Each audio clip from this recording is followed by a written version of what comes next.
Mr. Schreiter.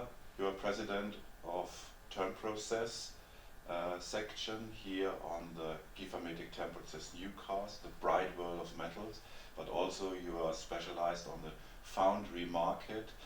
And so what's going on this year, on what is the main topic on the trade fair this year for you?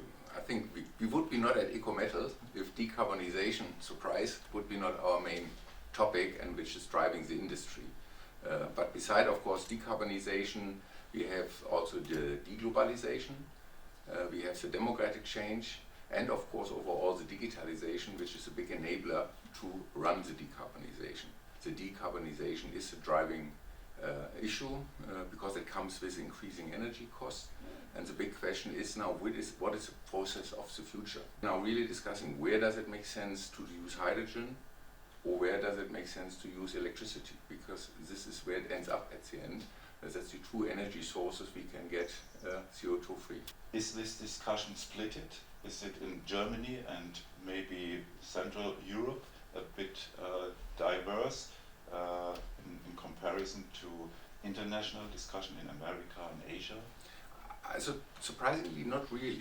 I think it's only different advanced right now. Yeah, when you because at the beginning, when you look at Europe, of course, the decarbonization is more governmental driven by having certain targets, what we want to achieve. Of course, that we find less in China, we find that less in the United States. But at the end, the decarbonization nowadays will be driven by the consumer.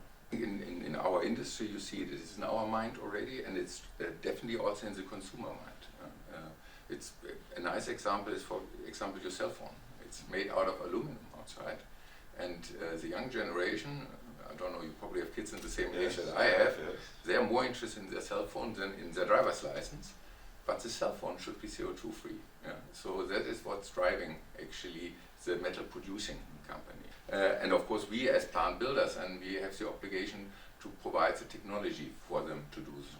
And there of course are big discussions in the thermal process industry as well, because when you are traditional coming out of a gas-fired burner systems, of course this is your core knowledge, so you of course have to see where you can maybe offer the customer hydrogen solutions, but of course at the end it must be also feasible for the customer price-wise that he has the best process route. I think to convince the customer and find with the customer out, is it really feasible to use our technology, or do we bring them in a disadvantage maybe?